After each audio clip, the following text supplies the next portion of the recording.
ከእናትህና ከሚስት ማንን ትወዳለህ ቢባል እንዴ ደግሞ እሷ ከእናቴ ጋር ይላል። ውሸት ነው። ተው ዝም ብለህ አይ ነው በቃ። መጽሐፍም አይደግፍልህም፣ ህሊናህም አይመሰክርልህም።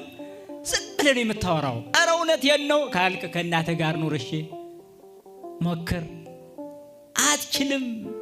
ከእናትህ ጋር ብትኖር ገሃነም ትወርዳለህ። ለምን?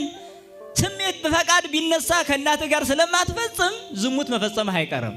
በዚህ ሰዓት ገሃነም ትወርዳለህ። አየህ፣ እናትህ ከኃጢአት አላዳነችም፣ ሚስትህ ግን ከኃጢአት አዳነች። አልበለጠችም።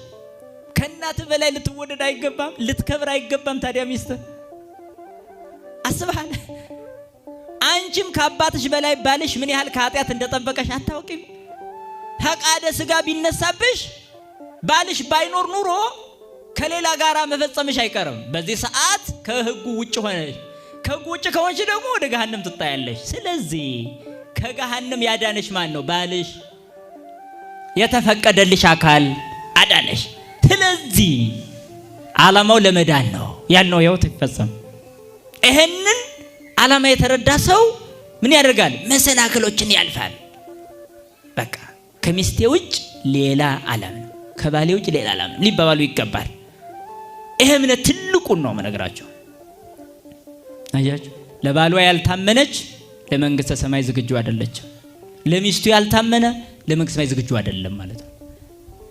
አያችሁ፣ ሚስት ያገባኸው ከብልግና ለመዳን አልነበር?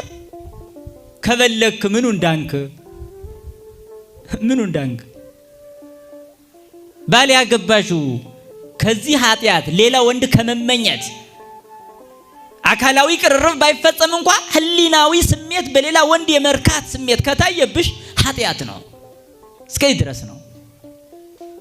አያችሁ፣ ታዲያ ብዙ ወንዶች ግን ሚስቶቻቸውን ባለባበስ እንኳን ከማስተካከል በጣም የራቁ ናቸው።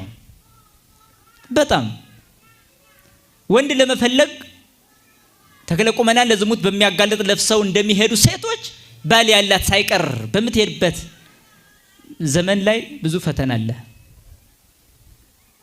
በጣም ማለት ነው። ስለዚህ መሰናክል ከውጭ ይመጣዋል። ከውስጥም የሆነውን ፈተና መሰናክል ማለፍ። ከውስጥም የሆነው ምን አይነት መሰላችሁ? ዲያብሎስ ቤተክርስቲያንን የሚፈትናት ትዳር ላይ ጀምሮ ነው።